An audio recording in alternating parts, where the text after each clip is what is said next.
Still the Place with Laura Layton, Courtney Thorne-Smith, and Daphne Zuniga, an iHeartRadio podcast. Hey, you guys. Hi, ladies. Well, that was a fun visit with Heather. Wasn't it so fun? I know I said to her when she saw her, I was like, you sound the same. And I don't know why I would think her voice would have changed, but it was just so sweet to see her. She looks the same. She sounds the same. She's the same down-to-earth, funny She's person. hilarious. She always was. And she's an open book. She does not edit our Heather. No. Which is incredible. No. It's really fun. So fun to have her visit Still the Place. And she had this little dog who was running around, and his name was Mister.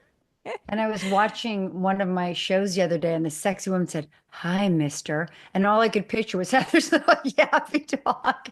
Kind of ruined the scene. So funny. Such a funny name. Oh, I can't remember so if she said on our recording that like she has, you know, if somebody rings the doorbell and she's like, "Stop, Mister," whatever, she's like the person behind the door is like, "Wait, what?" You know, like, freeze. the Mister behind the door. Yeah, and I don't know. Did we at. ever bring Mister on camera? Because I kept saying we got to bring her on camera because all everyone's seeing and hearing is like, "Mister, get over here." It's not a her, Daphne. His name Mister is is a him. No, all we ever heard Heather saying.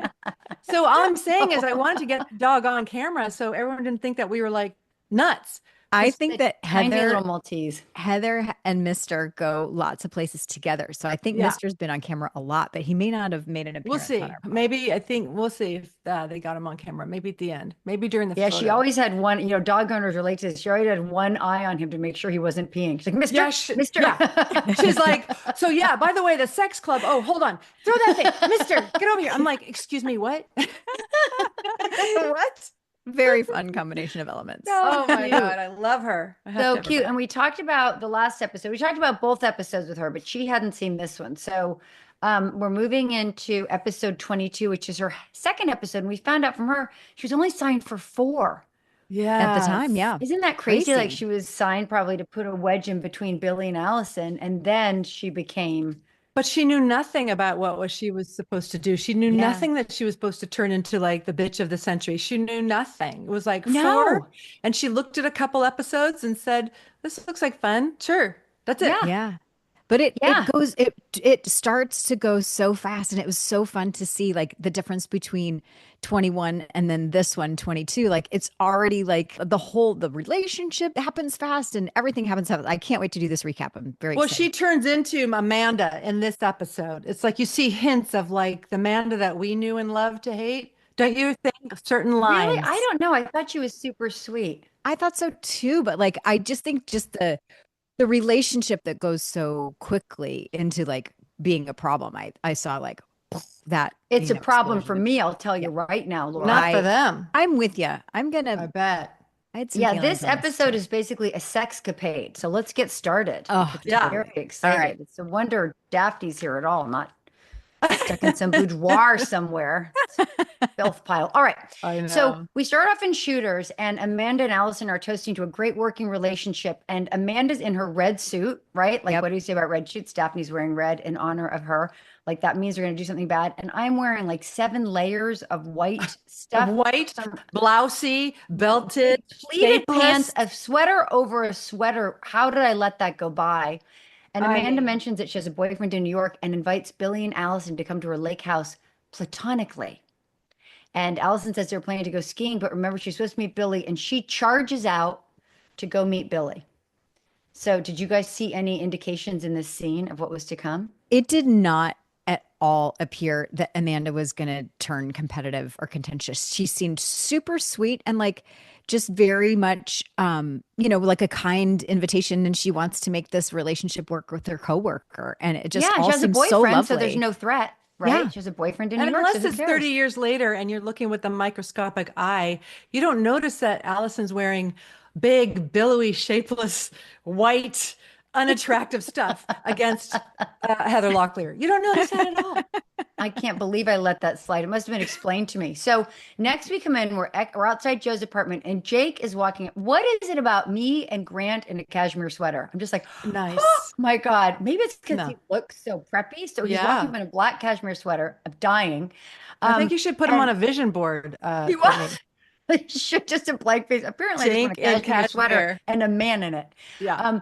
So he walks up to Joe, and Joe doesn't even notice that this gorgeous man is in a black cashmere sweater holding rope. She's very, very busy. She's got her paper. She's very, very busy and apparently blind. She barely looks up from her papers until Jake announces that they will be busy tomorrow making wild, passionate love. And she finally pauses. He goes, wait, what? Who? Wait, what? What's that? Yeah, that sounds good. You're right. You're right, Courtney. She's like, well, he's like, what are you doing tomorrow? She's like, oh God, I got to reprint these photos over and over. Very busy printing. So then they start making out and she kicks him out because she's not only blind, she's crazy. She's like, save it for tomorrow.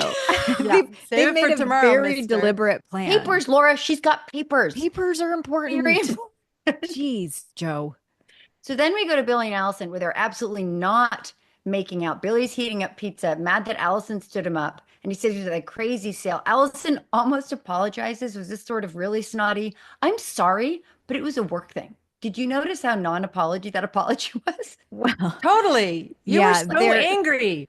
They're definitely, she's like defending the relationship and what, like starting, yeah. And he, what? Yeah. No, I think the writers are giving you the wrong end of the stick, like really like enhancing you being annoying to him and him being annoyed with you. And then obviously like the writers are doing that. Yeah, they're trying to put up these blocks. But he had a right to be mad. Do you remember being somewhere with pre-cell phone? Yeah. You were supposed to meet somebody and they weren't there. You can't tell them you're running late. You just, you're rude if you're late. You can't say traffic. Yeah. So rude. Right. Yeah. I'm sorry, traffic. I also noticed that Billy was not only microwaving his pizza, he's also making a PBJ and he's going to have both, right? He's making a PBJ sandwich at the same time. He's so busy with this Billy. Like, I was thinking of like how much you've mentioned you don't love working with props, and he's everywhere. And he's like just handling it. He's microwaving his pizza. He's making a sandwich. He's got like all of it. I didn't even notice that. Completely gracefully because you didn't even notice it. I was so busy not quite apologizing for not meeting him. And then she tells him about tells him about Amanda's gracious offer, and he agrees to go, saying, how often do I get to spend the weekend with two beautiful women? Which for some reason completely annoys Allison. And she gives him this like snotty look. No, but he didn't agree so quickly though. He said, no, I'm going out with you. I got my skis are sharpened. I got this and that. I'm ready to go. I'm going with or without you. And you're like, well, Amanda invited us, the three of us, to her lake house. Huh? Oh, okay. At first she's like, I just thought that was like, all right. Nice, they turned it around. So now we're back at Rhonda's apartment and she's folding up her wedding dress and telling Matt that Jane told her to keep it in case her breakup with Terrence is just cold feet. She's kind of casually rolling up this big fancy dress. And she reads him a very sweet letter that Terrence had messengered during her low impact class. Remember, pre-email, right? He messengered a letter over during her class. He didn't bring it himself though. Because he's a fancy man. He's a fancy man, exactly. Right? That's a fancy man thing. He has people the messenger thing. And then, of course, Matt feels bad for Terrence. And Rhonda gets mad and says, I'm not ready to get married, Matt, and there's nothing I can do. What was Matt wearing in this scene? Did anybody Probably know? A hat and a printed shirt. Well, a very printed shirt, which I found very distracting. I'm like, whoa, immediately on the shirt. And I don't know if you guys noticed, like there was music in the background of the scene. Yes, which is so rare. And completely distracting. I thought it was like really sort of contradictory on my senses, like, I'm trying to listen to the scene and this music is a little bit distracting and jarring. I thought it was weird. And it was, I hadn't noticed that in episodes before. It was like the music that it wasn't soundtrack. It was like the music like that she had on, that they were listening to music. Right. But having to talk over that, I thought was like, that was a lot. Well, they may not have even had it during the scene. And then they wouldn't have talked over it, but when they laid it back in later, I just thought that was such an interesting choice is to give. At least they didn't have to. I did notice that too. It was too distracting in my opinion. Yeah, well, I don't think they did it again. So they tried it, didn't like it. They tried it. They're like, Laura's not. They do it again. I'll tell you when. Okay. Oh, I can't even wait. Okay. Ooh, something to look forward to. So now we're at the lake house and Amanda, Billy, and Allison are walking in. Amanda is in an adorable pink sweater and jeans. She's always so adorable. And Billy says the 90s oversized sweater that goes down to the thighs, leggings, or skinny little legs underneath. She could get away with it. And Billy says, I'm in heaven. Great weather, great house, two gorgeous women. He says it again. It's kind of hitting it too hard. What did I do to deserve this? Shockingly annoyed, Allison says, nothing. Nothing. You did nothing. I have a note right here. My first laugh out loud in this episode was Allison saying nothing. And then you looked away. That was so good. Yeah. I have a note too that Courtney, as cute as Amanda looked in her pink outfit, your eyes were so stunningly beautiful in this scene, even when you're rolling them. And that was my note. It was like you're rolling them at Billy and they're just still absolutely gorgeous. I finally got an eye light. They're always sort of in the shade. I finally got an eye light in this scene. Very So then Amanda said, well, this is so weird to me. Amanda goes, she and Allison will share a room and Billy will sleep on the fold out couch because their big fancy guest house apparently has one bedroom. I know. I know. Didn't that seem weird? This big living room and a view of the lake, but apparently only splurged for the one bedroom. Yeah. It's just a little cottage. Mm-hmm. It's just a little cottage. I think her esoteric brother, dad, who has a sister who lives in Paris. I mean, all of a sudden, Amanda's family is becoming this sort of like J.D. Salinger type or something. I don't know. I was like, he doesn't have a TV. You know, that's coming. The dad, there's all these books in there, first editions in that room. First editions, but one bedroom for a family lake house. Right. I just thought that wasn't super realistic. So Billy wants to go water skiing right away. Allison says he just wants to see us in our wetsuits because who doesn't? Yeah. So she's like, okay, I'll go get in mine. Yeah. And Amanda's like, I'm good with that. Yeah. You never want to wear a wetsuit on camera. Trust me, it is not good. So we're out on the lake and Billy and Amanda are flirting like mad by the steering wheel. And Alice is just being dragged along. She's skiing and being totally ignored. And we know now that it was hailing and miserably cold. It was freezing cold. And they're saying, look like you're having fun. I remember they're saying, look like, and I was so unhappy and I was so miserable. And remember, I thought this was episode 33. It's only 22. So I was already super tired and cranky. That was so funny. Well, I mean, the two of them, even though they have to yell because they're outside and the wind is blowing and they're trying to flirt with each other, and then cut to you're in the back. Just hail hitting my face. Just conditions were not in Allison's favor. So they don't even notice because they're flirting so much that Allison falls just ass over tea kettle into the water and they're just going away. Start yelling, Billy! Well, it was so like, did you notice like the contrivance of like he needed to move closer, like I just like to steer the boat, and then he leans over and he kind of like helps her hold the wheel, like she really needs help steering in a wide open lake or whatever. And like got some good lines. So that flirt that's happening and you're seeing it from back there going, is there another person with us? And you guys now know that I was splashing the water to cover the hail. Did you see the hail? I did. Hitting all around. I did. Like it looks like someone's throwing pebbles at me, but it was hail hitting the water. It's once she's fallen in the water and they're circling back together, she's like, Billy, like this, creating the distraction from the hail. It was one of those moments when you're acting and you're just thinking, this is humiliating on so many levels. Like, what am I doing here? I thought it worked. I thought it worked entirely. Like, I just felt so sorry for Allison. Your eyes looked screaming and yelling and drowning. And your eyes looked beautiful. But boy, did you look pretty.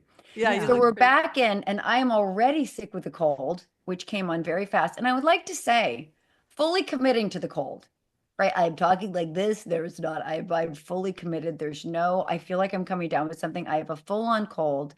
Billy brings her tea and Amanda brings her medicine. And I say, go to dinner without me because I'm selfless. Go without me. But they offer to bring takeout. And Billy says, the Three Musketeers, remember? And I was like, I do not. Does anyone remember that? No, all that for was one. In your brain. But I did think that your cold acting worked entirely. I thought it was terrific, your commitment to it. And I do not let go of it the entire episode. So I'm glad you like it. I thought it worked. Thank you. Yeah. I'm very committed to it. I believe. Then we have Billy and Amanda on this romantic walk by the lake, which apparently the way to the Chinese takeout place is along a beautiful lake. She's clearly freezing. Did you notice that? Like she's got a big, cool Aztec-y sweater, but she's clearly freezing. And they're talking about his dream to write a novel. She tells him she dreamed of being an artist in Paris. They're having this very romantic talk. And all of a sudden she says they must have walked past a Chinese takeout place, which apparently is along the beach on a sidewalk, a beach walk. What? Okay. Well, that's what I wrote it. It's actually knowing that area, Castaic Park. It's like a built lake with a sidewalk. It's not even a path or it's a recreation area. Sidewalk. It's a playground, basically. Yeah. for the boaters' kids. And there's no buildings. They're like the closest Chinese is 30 miles from them. Like, right. It's so obvious. Maybe she just missed the turnoff. Like, take a different sidewalk, and then you go 30 more miles to the. We missed the turnoff to the car to drive to the restaurant. Right. But it's locations. They have a budget. And Chip is there with his budget, saying we're going to shoot this right here.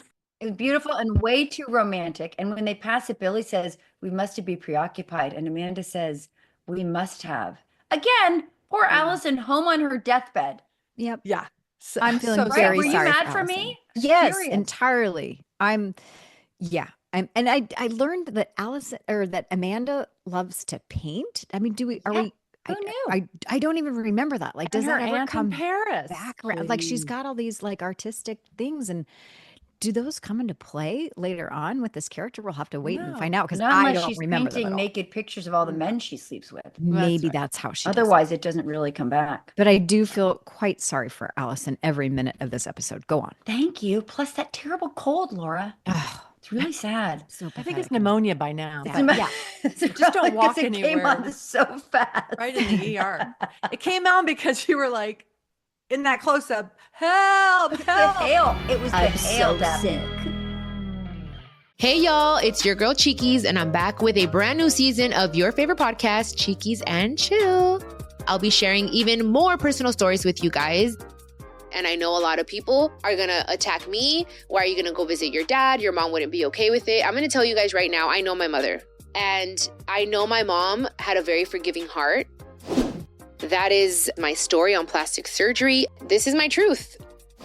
I think the last time I cried like that was when I lost my mom. Like that, like yelling. I was like, no. I was like, oh, and I thought, what did I do wrong? And as always, you'll get my exclusive take on topics like love, personal growth, health, family ties, and more. And don't forget, I'll also be dishing out my best advice to you on episodes of Dear Cheekies. So my fiance and I have been together for 10 years. In the first 2 years of being together, I find out he is cheating on me, not only with women, but also with men. What should I do? Okay, where do I start? That's not love. He doesn't love you enough, because if he loved you, he'd be faithful. It's going to be an exciting year, and I hope that you can join me. Listen to Cheekies and Chill Season 4 as part of the My Cultura podcast network, available on the iHeartRadio app, Apple Podcasts, or wherever you get your podcasts. Hey, y'all. I'm Maria Fernanda Diez. My podcast, When You're Invisible, is my love letter to the working class people and immigrants who shaped my life. I get to talk to a lot of people who form the backbone of our society, but who have never been interviewed before. Season 2 is all about community, organizing, and being underestimated. All the greatest changes have happened when a couple of people said, this sucks, let's do something about it. I can't have more than $2,000 in my bank account, or else I can't get disability benefits. They won't let you succeed. I know we get paid to serve you guys, but be respectful. We're made out of the same things: bone, body, blood. It's rare to have Black male teachers. Sometimes I am the lesson, and I'm also the testament. Listen to When You're Invisible as part of the My Cultura podcast network. Available on the iHeartRadio app, Apple Podcasts, or wherever you get your podcasts. I'm Mark Seal. And I'm Nathan King. This is Leave the Gun, Take the Cannoli. The 5 families did not want us to shoot that picture. Leave the Gun, Take the Cannoli is based on my co-host Mark's best-selling book of the same title. And on this show, we call upon his years of research to help unpack the story behind The Godfather's birth from start to finish. This is really the first interview I've done in bed. We sift through innumerable accounts. 35 pages isn't very much. Many of them conflicting. That's nonsense. There were 60 pages. And try to get to the truth of what really happened. And they said, we're finished. This is over. Literally, it's not going to work. You gotta get rid of those guys. It's a disaster. Leave the Gun, Take the Cannoli features new and archival interviews with Francis Ford Coppola, Robert Evans, James Caan, Talia Shire, and many others. Yes, that was a real horse's head. Listen and subscribe to Leave the Gun, Take the Cannoli on the iHeartRadio app, Apple Podcasts, or wherever you get your podcasts. I'm Mary Kay McBrayer, host of the podcast The Greatest True Crime Stories Ever Told. Join me every week as I tell some of the most enthralling true crime stories about women who are not just victims, but heroes or villains, or often somewhere in between. Listen to The Greatest True Crime Stories Ever Told on the iHeartRadio app, Apple Podcasts, or wherever you get your podcasts. Okay, so now we're in shooters, and this is so weird to me. So Terrence and Matt are sitting at the bar because Terrence has invited Matt out to talk about Rhonda. How would you feel about that? Have you ever had that when a friend talks to an ex? I remember that in high school. Well, what would piss me off is if the ex, or not even the ex, the guy that I'm having trouble with, asked my best friend or my best friend to talk. That's the worst part. Right. Like maybe if they were friends before, I've had it where I'm dating someone and they're friends with somebody and the whole thing gets annoying, but I haven't had that. You know what I mean? Like, yeah, no, I think it's so inappropriate. Yeah, it's a very high school thing to do. It's very high school, although Matt defends himself by saying, turning down cries for help has never been my forte, which is That's a right. great line. We do know that about Matt. And then Terrence says, and I find this so manipulative, that helping him to win Rhonda back would be Matt being a good friend to Rhonda. Isn't that like, I just went, Yeah. That's one of many things that Terrence has said that's all about him and his control. Manipulative, And Exactly. saying, it's bad for her because it doesn't work for me. So it's bad Yes. for her. That's what he keeps Exactly. doing. That's exactly That's what all I thought. I'm here to say. Yeah. So annoying. This is a scene where Matt's wearing the backwards hat and he looks crazily like my son Jack in this scene. So I'm seeing They the look scene so much going, alike. whoa, that's my kid. That's so Yeah. Our sweet. son, Very- Jack, you mean. Doug's That's son, adorable. Jack. Yes, He does our look son. so much like mine as Doug. opposed to Courtney's son Jack, because we both have a Jack. but We got together and we planned our names back on Yeah. Melrose Place. So we quickly forget Terrence and Matt because we start off in a restaurant with Joe and Jake just going at it. And she says, and In a I thought booth. this was very risque, you feel amazing. I was like, oh my goodness. Yeah. And it's Yeah. in Yowza. a close-up medium, so we don't see where any other body parts It was are. extreme close-up shots of just intimate making out, kissing PDA in a booth at this restaurant. It was so funny. Just the whole Yeah. Very yummy making out. Were there rumors that you guys were going out in real life? Because the making out was super hot. It was good, but I cringed. It through was this good. Whole scene. It was good. I enjoyed going to work. I enjoyed going to work, clocking in, making some this is money, work. and going home. Yeah, but this was a famous restaurant on Melrose. Did you guys ever go to Chianti? I had a birthday Yeah. there in the back room one year. Yeah. I did that out. Oh. Chianti is called. Is really well-known Italian place. It looked yummy. So was the artichoke, like they drop off the sexy food, an artichoke, and you guys are making out and eating an artichoke. I'm like, is that the sexiest food you could think of? Was there not an oyster in the vicinity? Was there not like a Get it caught in your teeth? I thought that was her first risque line, and then she said, "I want you now," and I'm like, "Oh God, Yeah, it was- how cliche And can then you there's a get? I close-up- want you now here." There's a close-up of your hand on his thigh, squeezing his thigh. I was like, hello. That was quite was this Jefferson Kibbe directed this, Yes, right? yes. Moving Those right were into Melrose. Quite intimate Melrose, we all know. close-ups of a long intimacy scene, I thought, in public, which was Long. just so cool. And the Super waiter hot who and like sexy. the waiter has to drop off the food and there's a shot of him just kind of going like a tiny bit awkward. I mean, It's I uncomfortable was for everybody. me too. I was just going, stop. I can't believe I didn't say stop on the day, but I was just like 20, probably, I think it was 30 or something, late 20s, just going, this is what I'm supposed to do. And Oh, it was super It was a sexy. great- As it was an a audience great member, scene. it was I'm excellent. sure the director was like, go again, do more. I was really we gotta enjoying really sell it. After you squeeze his leg, he goes, let's eat at home. And he throws money on the table. And as you're racing out, for some reason, you turn around and announce to the waiter, we couldn't wait. Yeah. You had to give an You couldn't explanation. tell. Yeah. Yeah. It was a great scene. I thought, yeah.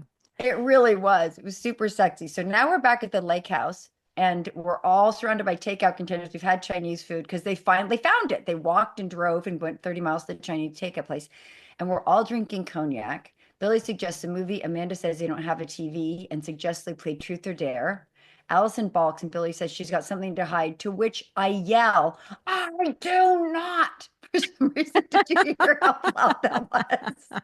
And they don't even play Truth or Dare. They just jump into, okay, I have a confession. I lied.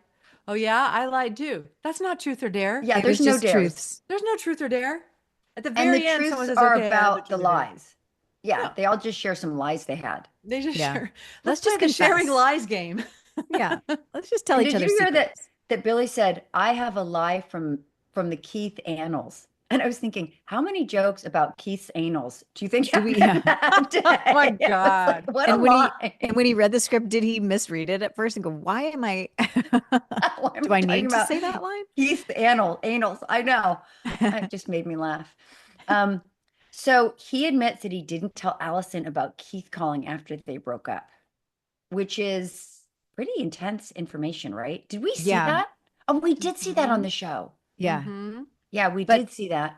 You know, she left an abusive relationship with a married guy. Like she left a not good situation, and his protecting her from it does seem like it was a good idea. But we can see in the scene that Allison is bothered to learn that he kept that from her. Wait, what? I missed a call? Like, and that's the first moment of like, no, don't be bothered. Like you should, I'm rooting for Allison here to not have a bummed out reaction. Like, you know, I don't miss it. Laura, like you're going to be disappointed. I know.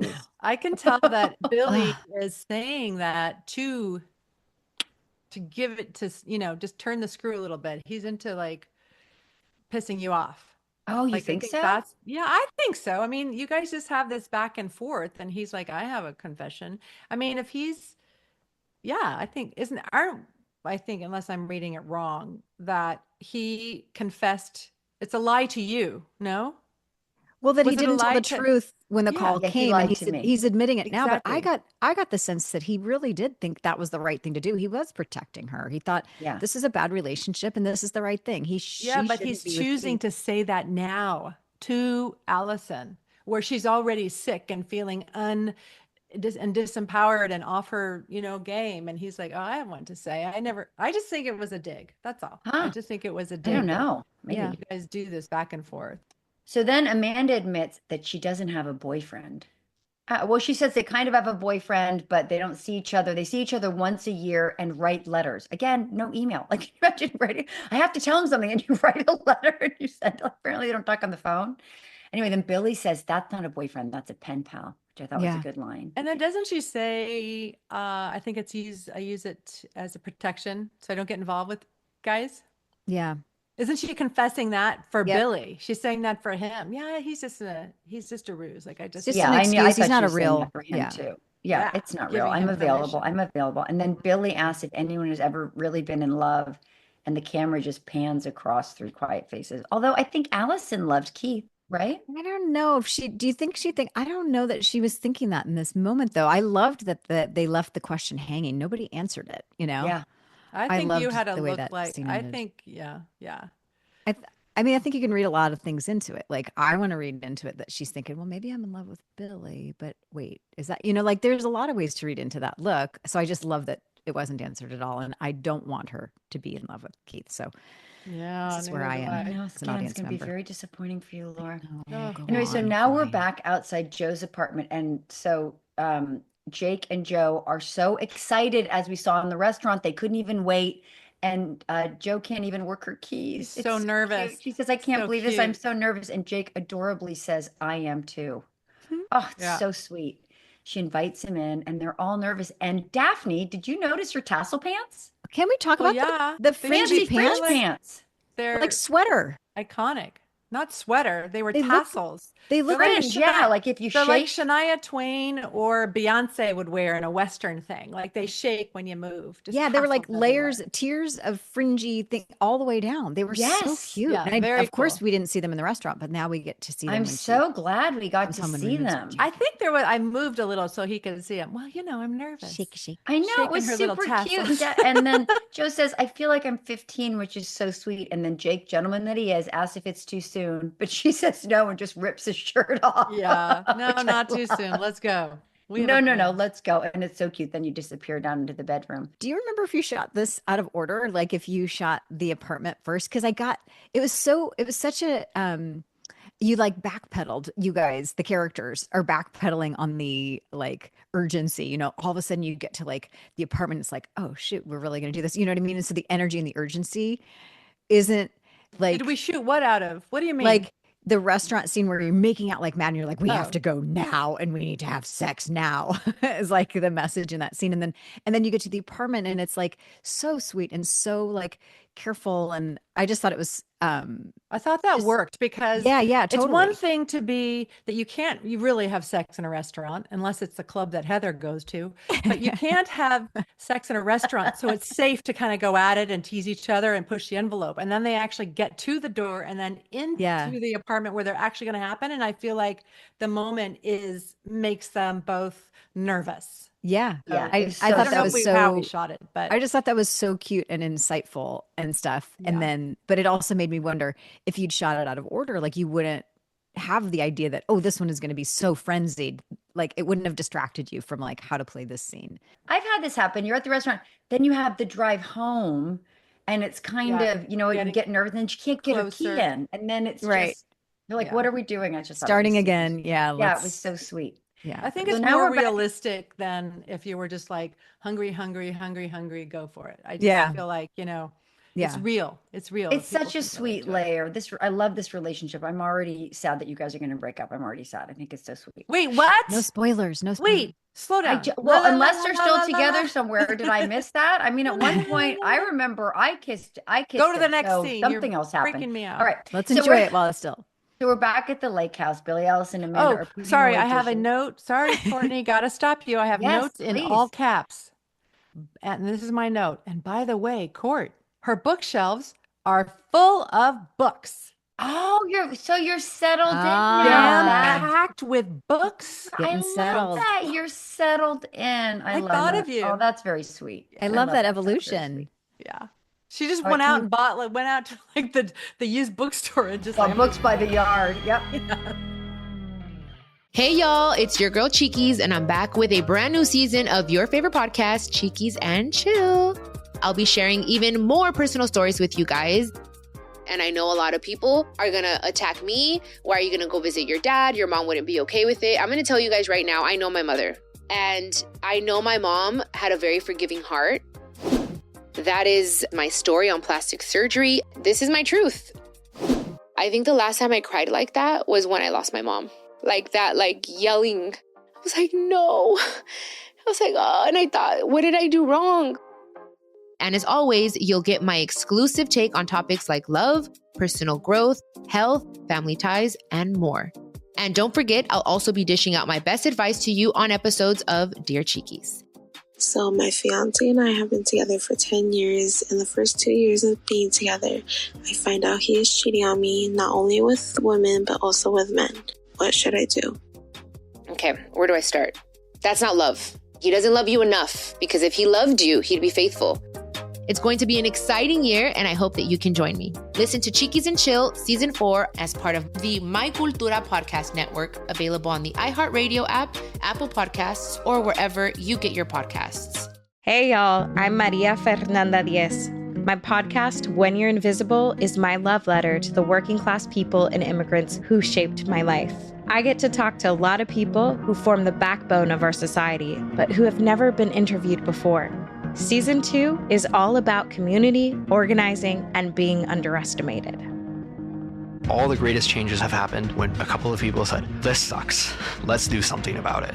I can't have more than $2,000 in my bank account, or else I can't get disability benefits. They won't let you succeed. I know we get paid to serve you guys, but like be respectful. We're made out of the same things: bone, body, blood. It's rare to have Black male teachers. Sometimes I am the lesson, and I'm also the testament. Listen to When You're Invisible as part of the My Cultura podcast network. Available on the iHeartRadio app, Apple Podcasts, or wherever you get your podcasts. I'm Mark Seal. And I'm Nathan King. This is Leave the Gun, Take the Cannoli. The 5 families did not want us to shoot that picture. Leave the Gun, Take the Cannoli is based on my co-host Mark's best-selling book of the same title. And on this show, we call upon his years of research to help unpack the story behind the Godfather's birth from start to finish. This is really the first interview I've done in bed. We sift through innumerable accounts. 35 pages isn't very much. Many of them conflicting. That's nonsense. There were 60 pages. And try to get to the truth of what really happened. And they said, we're finished. This is over. The only not going to work. You gotta get rid of those guys. It's a disaster. Leave the Gun, Take the Cannoli features new and archival interviews with Francis Ford Coppola, Robert Evans, James Caan, Talia Shire, and many others. Yes, that was a real horse's head. Listen and subscribe to Leave the Gun, Take the Cannoli on the iHeartRadio app, Apple Podcasts, or wherever you get your podcasts. When I smoke weed, I get lost in the music. I like to isolate each instrument. The rhythmic bass, the harmonies on the piano, the sticky melody.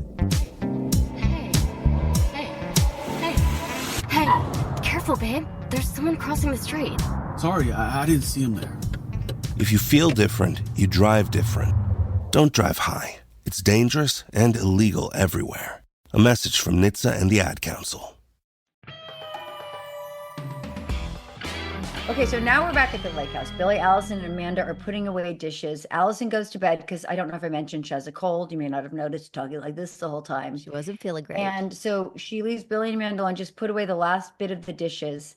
And Amanda says of Allison, she's terrific. I haven't made a friend like that at work in a long time, which for some reason prompts Billy to kiss her. What? Excuse me. Yeah. Were you shocked? I was so disappointed in Billy. And Billy, I actually, my note was like crying face emoji, like, no, like disappointed is like the I diplomatic word, wasn't. but I was happy for them because nothing's happening with Allison. She's like got a cold. She's making it very clear that, it's not happening over here. There's nothing sexy going on over here. So I was But there was way too much going on in the kitchen. They made up for way too long. Finally, Amanda pulls back and says, "Good night, Billy," and leaves the room. And then Allison yells in from the other room, like, "Don't forget to turn off the lights." Thank God. Put the fire out. Make sure the fire is out. Yes. Make sure the fire's out. Yes. Yeah, that was a good little double entendre. Good catch. Yeah. Right? Thank you, Laura. That's a much better line. And I believed Amanda when she said she was like, oh, I haven't made a friend like this in a long time. I believed that sincerity of that moment. And so I was extra disappointed that this was happening. Anyway, just saying. I know. And in the scene, I won't believe it for long, but Allison's looking at her like, my friend, like she's so enamored of her new boss and friend and coworker. So this just made me that worked in that other side of the cubicle for so long. I mean, just pops in out of nowhere. She's the first friend I've made, Amanda. Oh, I've known her forever. I've never talked to her once. Yeah. Okay, so now we're in Joe's. It's the morning. So Jake wakes up alone and calls out to Joe. She appears with a tray of berries and whipped cream. There's some talk about their fathers and some family history, but the most important part about this scene is that he starts putting whipped cream on her toes. Yuck. And I'm screaming at the TV. Yuck. Were you screaming at your totally TV? Yuck. 100% yuck. I just want you to know I washed my toes. Okay? I'm sure you did. I want you to know. And be like, you did, but Joe didn't. Please have that wipe to wash the toes again. And you were super cute about it. Like you're like, hee, that tickles and whatever. You made it as cute as it possibly could be because in general, that's yuck. Just saying. And you did a great job, like not having it be yuck. People do that, and I was Thank like, you. no. I don't know what the thing is with toes. I'm like, that is not a. We don't need to put food on them and then lick it off. We don't need to do that. Yeah, whipped cream doesn't make it better. It's still food on your toes that you're just choosing to lick off. That is a bad choice. Didn't we want to raise our ratings and not like lower them? Can't we act a little young and sexy, please? Well, you did it as best anybody ever could of making the scene cute still. Just saying the general conceit is like not and I know right it's a thing. Like people like it. It just doesn't happen to be my thing. The three of us here are all saying ew. Yeah, we're anti-toe. We're saying in real life, yeah, we do it all the time. Right. In our PJs at 8 o'clock before. But I do it to my dog, so it's not weird. So that's not weird. You're not weird at all. No. There was also the pink sheets of this scene that struck me like that. It opened, pink satin sheets that Jake is. Were they satin sheets? Yes, and pink satin. Wow. Which is so great. Joe's acting all innocent, but she's got pink satin sheets. Do you think Joe went to Bed Bath & Beyond when she got to town, or do you think she brought those from her apartment in New York with her? You got all new. These are new. Okay. I think these are new. Bad memories in New York. These are new for your Sexcapade. You probably bought them the day before. That's probably why you didn't want to do it yesterday, because you had to get new. That's true. They're probably what's that other I have them. It's not felt, it's not velvet, it's silk satin. No, the comfy stuff, the cozy stuff. Velour? Flannel? No, the sheets. Flannel. She probably has flannel. Oh, yeah. She switched them out for these. Well, but once she laid eyes on the hot neighbor downstairs, she's like, I need some pink satin. I need some fancy sheets. You would have slid right off them. So finally, Joe says it tickles, and Jake says, let's see where else you're ticklish. And thank God moves up and kisses her on her face, because we've all had about enough. We've all had about enough of the toes. Can we all just say how it's annoying it is when someone says, oh, I'm going to tickle you? Like, does anyone really like that? No. Tickling is hostile. It's hostile. Makes me it's an aggression. Yeah. Oh my God. It's aggression. Yeah. Okay. Makes me furious. All right. So back at They Like Us, Billy and Amanda are having fun cooking breakfast. Billy's got a French accent. They're making mimosas because it's never Does he have a French accent? That's how I drank. He's having a making of all the omelette, blah, blah, blah. I think it's French. It's it's Billy's version of French. It's Billy's version. I'm not saying it's a great French accent. And they open the champagne and they're spraying each other and they're laughing and they're rolling around on the floor like a couple of animals. Wonderfully, with all that champagne. Yes. Uh-huh. And then Allison enters wrapped in a blanket, again, fully committed to the cold, and sees them together. And the buzzkill, but how heartbreaking was it when all in the blanket and she's so sad, she's all snotty, and there they are on the floor, and she says, I'd like to go back early so it doesn't get more serious. Beat, beat, beat. By cold, I mean. The cold, I mean. The cold, I mean. Yeah. It doesn't get more fire buzzkilly doesn't get than that. more serious. No more, but also so sad. So sad for Allison Pathetic here, is because they more like really it. did paint Allison in a pathetic light, and Pathetic. that the contrast. It wasn't of them, you, it was the writers. right? And it was very sad as an audience member. We all It felt, was very I felt. sad. I felt for Allison. Yeah, it was very sad for us. Wasn't Very this sad the for me. scene that didn't Heather say that this scene had to be shot twice because there was no film in the camera. I said so- it. It was 2 a.m. and and it was this. it was the days of film. Now, for you kids, we used to have something called film that you had to put in a camera and take out of the camera. And they changed the film. And then we went on break and he was going to change it. And we got back, but forgot. So we filmed this whole scene getting wet, getting covered in champagne. Oh my God. And it was late at There night. was no film in the camera. We had to redo it. It was heartbreaking. And you said he didn't come back so- next year. Yeah, which was so sad because we did love him. Well, there's no film anymore. That's not a concern anymore. Yeah. But Yeah, they made it Yeah. easier. Charge your Thought phone. of that while It's watching the this current scene. version. Charge your phone. Charge your damn camera. Hey y'all, it's your girl Cheekies, and I'm back with a brand new season of your favorite podcast, Cheekies and Chill. I'll be sharing even more personal stories with you guys. And I know a lot of people are gonna attack me. Why are you gonna go visit your dad? Your mom wouldn't be okay with it. I'm gonna tell you guys right now, I know my mother. And I know my mom had a very forgiving heart. That is my story on plastic surgery. This is my truth. I think the last time I cried like that was when I lost my mom. Like that, like yelling. I was like, no. I was like, oh, and I thought, what did I do wrong? And as always, you'll get my exclusive take on topics like love, personal growth, health, family ties, and more. And don't forget, I'll also be dishing out my best advice to you on episodes of Dear Cheekies. So my fiance and I have been together for 10 years. In the first 2 years of being together, I find out he is cheating on me, not only with women, but also with men. What should I do? Okay, where do I start? That's not love. He doesn't love you enough, because if he loved you, he'd be faithful.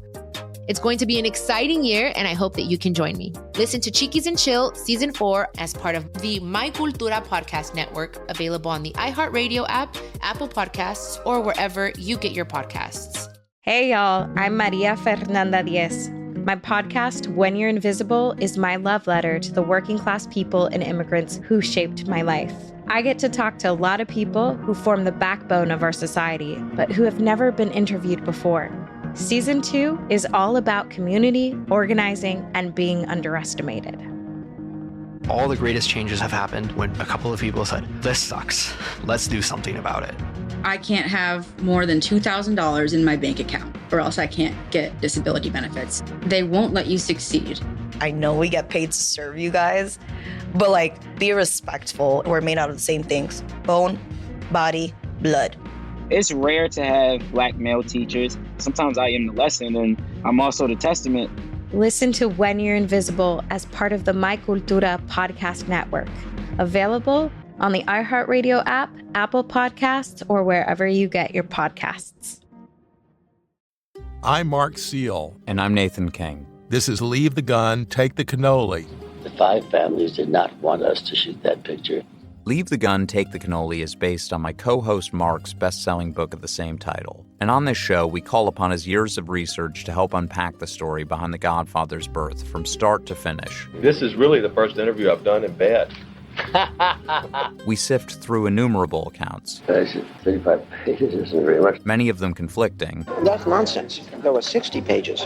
And try to get to the truth of what really happened. And they said, we're finished. This is over. The only's not going to work. You gotta get rid of those guys. It's a disaster.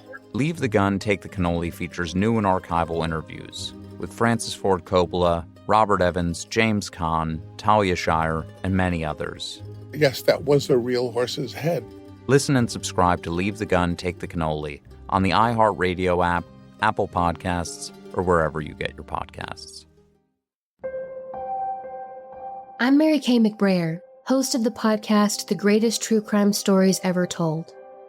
Join me every week as I tell some of the most enthralling true crime stories about women who are not just victims, but heroes or villains, or often somewhere in between. Listen to The Greatest True Crime Stories Ever Told on the iHeartRadio app, Apple Podcasts, or wherever you get your podcasts. So then we're back in Rhonda's apartment, and she is furious, of course, that Matt met up with Terrence. There's tons of boundary issues. And then Matt says, if it's over, why are you so sensitive? And I was like, well, because she just broke up an engagement. Like, doesn't it make sense that she's sensitive? Yeah, kind of a big deal.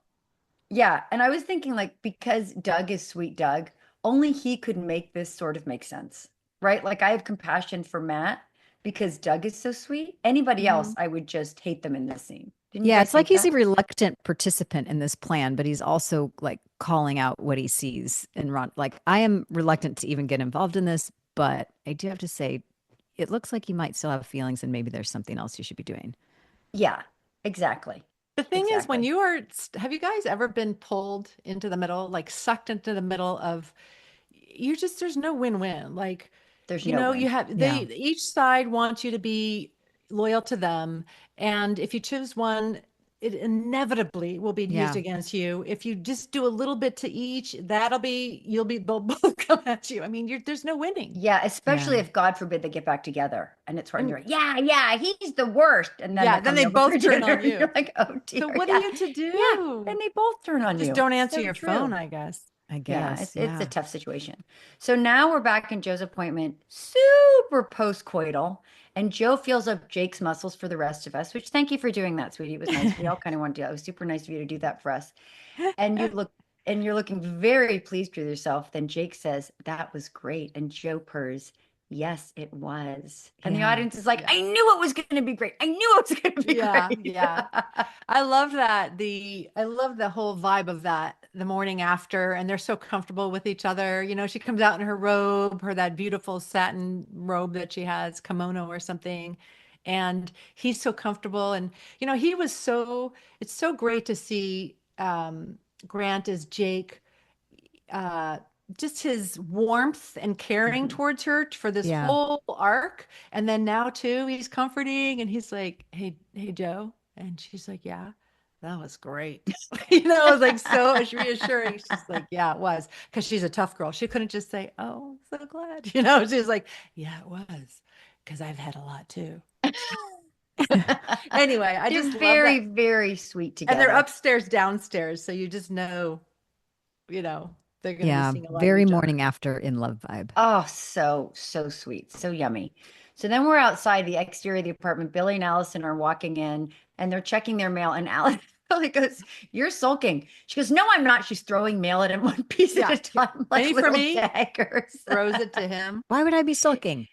She says, I have not been sulking because I have a cold. And then she's obviously offended that Billy hit on Amanda. And she says, this line killed me. And this is when you go, we had to exact words. And this is worded so strangely. One would think you would have the sense to hit on someone other than the woman I work with every day. So suddenly I'm on Downton Abbey. I don't know what happened. Yes, right. One would think, because maybe I'm royalty. Suddenly you're Maggie Smith, which just proves how unsexy they're making you. Exactly. And then Billy defends himself by saying, there's an attraction, a chemistry, something I hardly ever felt before. And I didn't plan this, Allison. Boy, I ought to the moon, Alice. Right? Like he can't help himself. It's so sad. So she tells him again, what? As an actor, when you're shooting the show, you, like we've talked about, you have your own story. So I'd come on days and shoot, my thing and a few scenes and then go. And I read the scripts, don't get me wrong. I didn't realize that you guys weren't together this whole time. I thought you were, Billy and Allison, you'd been together already. Well, you were confused because Andrew and I were together. It was very confusing. I guess so. I guess you were so method that. And it must have been it's pretty easy to be pissed in this scene, that it's like, ew. Yeah, one thing we talked about with Heather, which is so true, is it would have been very challenging to have Heather Locklear make out with my real life boyfriend, but she's such a girl's girl, right? Like there's she's not flirting. She wasn't doing it. She was completely on my side with me. And then she'd go make out with him. But I never thought for a second there was anything complicated going on. You know what I mean? That could have been really scary for me, but it's just so profoundly not who she is. Yeah. Which I just really, another thing we appreciate about her. Yeah, we do. So she tells him again very clearly she doesn't want them to date, and he shrugs. So now we're in D&D, and Allison and Amanda are discussing very important advertising business. And Amanda, who really, even though she's not mentioning that they've already made out twice, right? She tells Allison that she thinks Billy is smart and funny and asks why they're not dating. And Allison laughs way too hard. Way too hard. And says, oh, the thought of being in a relationship with him, he's completely in love with someone every week, and then he's out of there. So I'm a little bit defending a little bit. And she says, he dumps them, and she's like, no, they dump him because he's such a loser. And you're just like, calm down, Missy. She doth protest too much. I loved that part of the scene that Allison was playing it off with just the opposite, oh no, I just loved that oppositeness of how she really felt. And that was so clear. Yeah. Did you guys notice the Frida Kahlo picture right between you guys? Oh, I think this is the scene. If not, it's the next scene, but yeah, I didn't notice.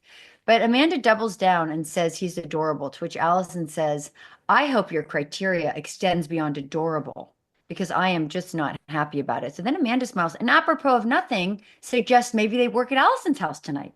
That's a great idea. Don't you guys think? Super great idea. That's a great idea. Really? Do we have to do this? Yeah. And Allison says yes, because she's already doubled down and said she doesn't care. So Amanda and Allison are working on the coffee table. Billy enters and asks what they're doing. And Allison says very lovingly, working. We won't be offended if you leave. Totally loving. Totally loving.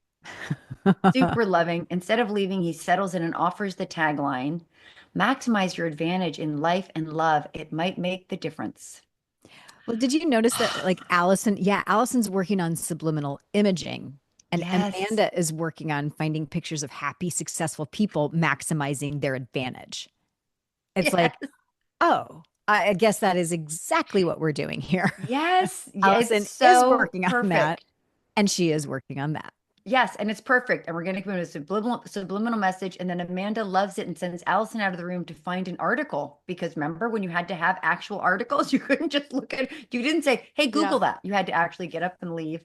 And in the 3 seconds when Allison's out of the room, Billy asks Amanda out for coffee at 9:30 p.m., which is, need we say, an insane time for anything to happen. But also don't tell Allison. Let's just do this secretly. But still, I guess like she agrees to go, but she does say like, and he's like, let's just keep it between us. And she's like, okay. But then I like how, Amanda immediately busts all that up and says, I'm not going to keep secrets, but she's like, okay. But she's like, why do they want to keep the secret? She's like, these guys have more going on than they're even know themselves. You guys had much deeper thoughts. I was just thinking 9:30 is too late for coffee. Like I just got so stuck on that. What was it? Like cafe you should be home by 9:30 in your pajamas. That's not the time to start anything. I also noticed that Allison started saying so long a lot in this episode. Did you notice that? No. Like she said it to Amanda at some point. All right, so long, Amanda, like, buddy old pal. Weird. And then she says it in this scene when Billy leaves to Billy, so long. Like, that's such a colloquialism. It just seems so funny. So long. Did one start saying so long? I think one did. started saying, and the one who did saying was so Allison. Okay, so we're back in Shooters, which, as we know, is the only bar in Los Angeles. Terrence is at the table, and Rhonda enters in a very sexy green, half top, which super looks cute, gorgeous on her. And I would never have the guts to wear that. Cute, like never ever have the guts to wear cute that. crop top. Yeah, super crop top. And she tells him that she cares about him, but she needed more than a few weeks to think about marriage. He asks why she didn't say that. And then she said, this is a cute line, I thought. She says, I was flattered. Nobody's ever asked me to marry them before. She's very honest in all this and all of her, she goes, I couldn't decide that in 2 weeks. She only, and then I dawned on me, she only had 2 weeks to make a decision to marry this guy. That's not very long. But it does feel like he hears her. It feels like he hears her a little bit in the scene. He's like, all right, well, let's press pause. Then they agree to press pause together. I think for the first time, he is sort of going, okay, great. We can take time. Yeah. It's also romantic. I had someone ask me to marry them once, way, way, way too early. But it's like in all these movies, you're going to go, yeah, why not? And then, a couple months in, we got to know each other better. It's like, oh, yeah, no. Yeah, but it really was kind of exciting and romantic because we see it in movies all the time, right? Mm-hmm. So anyway, I know why she did it. And I know why she also said, never mind. So now we're in the coffee shop at night at the ungodly hour of 9:30. And Amanda joins Billy and says she's late because Allison is a workaholic, which seems unnecessarily rude to Allison right now while she's being. Just a pile on. It's kind of a from the writers to the costumer, to the characters. It's just like let's pile on Allison. Exactly. And then Billy says, which made me furious, you don't know how many nights I spent in here alone, writing in my notebook, watching the cars go by, just wishing I was sitting across from someone as beautiful as you. Yeah. Right? Nice. Laid it on. Hello, pretty thick there, Billy. Hello. So then he completely ruins that by saying it's a good thing that she shared a room with Allison at the lake house because if she hadn't, a wild animal might have crawled under your covers. That was not a romantic line. In the same breath. Yeah, they're saying he's a hopeless romantic, but then he throws that line out there. That is the first not. thing I'm thinking is The Godfather, right? The dead animal head under the covers. I'm like, wait, what? Yeah, it was a very dorky, not romantic line. Yeah, it was wrong. And then she says, but then it works on her for some reason because she says, why are they keeping their relationship a secret? How it's a relationship already, I don't know. And she says, we're all grown-ups here, and I don't want to keep this from her. Mm-hmm. And then she kisses him, and I have a feeling that she's going to be winning this and every argument from now on because have you seen her? I've seen her. So then we're in the courtyard, and Jane and Michael, the first time we see them, they haven't been in this episode at all. Coming back from their jog. Jogging in and run into Jake, who says he'd lost a couple of days, which I thought was really cute. Nice. But Jane seemed to know what he was referring to. She was like, did. Well, they probably knew they were, they're underneath them. So they probably heard maybe some furniture banging around. So he walks up to Joe's apartment and they have this sweet shy scene. And he says he dreamed about her.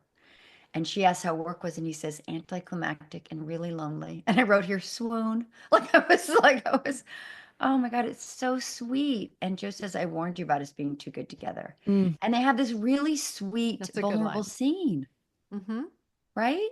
Yeah. I really liked it. I thought it was so sweet. And then just Jake like says, they're why don't really, they're thinking about their future. Like, hey, what does this mean for us? Like, I just love that line about, I told you we'd be good too. Yeah, and they're saying they're both scared. And he says, why don't we just make it up as we go along? And then Joe, instead of saying yes, says, we could try. It's like, what? Yeah. Still holding it very close to the vest. Yeah. Joe is not ready to surrender, but then she asks about his dream, and they again disappear into the bedroom. She's like, well, tell me about your dream. And he's like, come here. Let me show you, sweetheart. I'm like, wow, Off they go again. Hello. So sweet.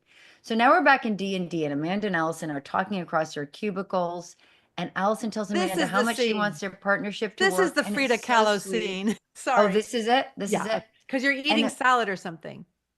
You're eating salad? Yes, Allison's eating salad, and Amanda starts eating it. And that's not the only thing she takes from Allison, by the way. And Amanda tells her that she really likes Billy, and he seems to like her too. And I want you to know that we're dating. I didn't think you'd mind. I was like, what is happening? What is happening? And Allison, clearly upset, says, no, I mean, why should I? What am I, your parents? That was good. I think we're all mad, right? It's not just me. But it's mostly you, but Amanda's it's understandable. I'm disappointed and sad for sure. And but I feel like Amanda's trying to do the right thing, and she's being principled. Like, I don't want to keep secrets, and you said that you're not into him. I am, and we're going to do this. And Billy said he didn't want, you to know, because you had said you wanted to keep your personal and professional life separate. And that moment of like finding out that Billy told Amanda what Allison had said and why she didn't want it, is like, that was the, like, really, not only are you dating, but you also told her what I said. Yeah. This is when Allison, big betrayal. Yeah. And then says, oh my God, I'm eating all your salad. Betrayed. Yeah. But she said, then Amanda says, thinking I'm eating all your salad. And Allison says, share and share alike, right? Exactly. It's clearly not okay. That was the last line. You said that. You gave her some more salad, and Frida Kahlo, I'm going to stick by this, is looking down over you two. And I'm like, I remember Frida Kahlo. I don't remember too much about her biography, but what does she have to do with this? Except that her husband, Diego, had lots of mistresses. So he shared I do know that about Frida Kahlo. Oh, well, maybe that's her it. husband. So we're back in Billy and Allison's apartment. He's working at his typewriter, and Allison storms in and says, I leave the room for 1 second. You sleaze your way into a date. So very different reaction he's getting than Amanda got. And Billy says she's overreacting, then doubles down with, just because you don't want other people having what you and Keith lost. That was, which is very mean. Very twisty. Right? Yeah. So then we cut right away to Amanda's apartment. And Amanda and Billy are coming in from a date, and she compliments his writing talent. He compliments her apartment, and she says, use it all you want. When I'm not here, when I am, like, what? Flirt. Yeah.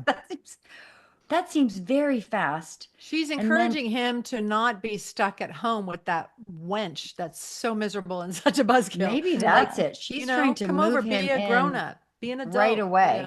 But knowing what we know, like with Amanda wearing a long flowy dress in this scene, it's like so not her character. Like that was.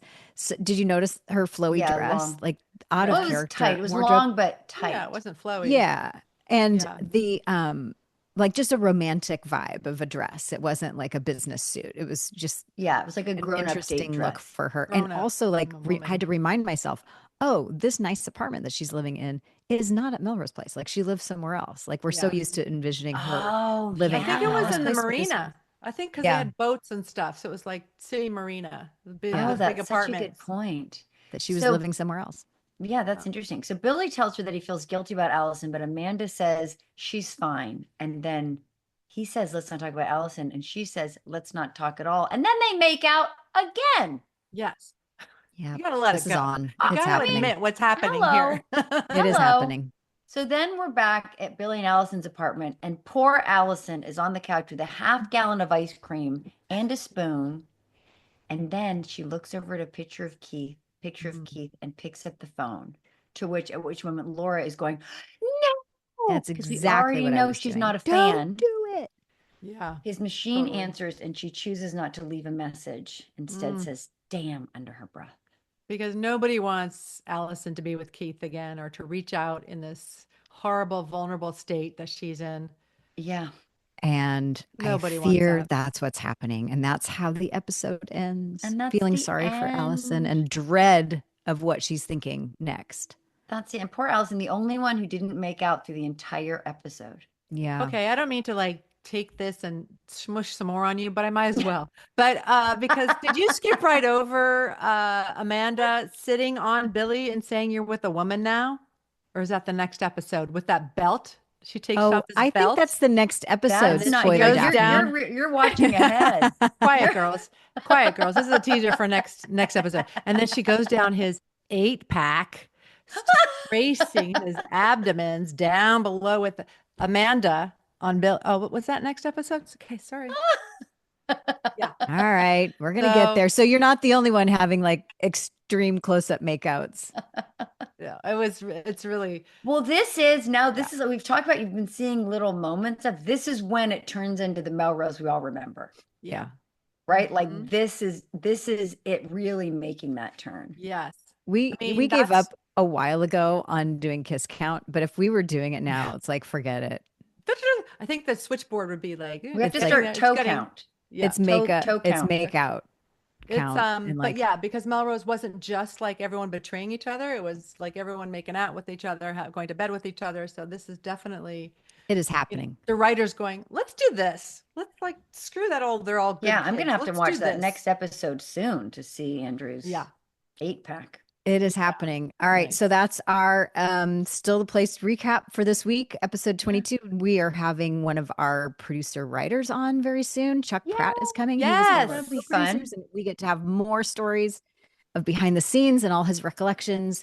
Yeah, Super lots fun. of fan questions that writers are the only ones who can answer those. The stuff that was maybe planned but never happened, and all those fun things we get to ask. Yeah, so send in your questions about story ideas, plots ideas, because they know more than we do. Sometimes they'll ask us about storylines. We're like, I don't know, they wrote it, I said it. You can DM them to the Instagram of Still the Place. That's where our producer gets all the questions.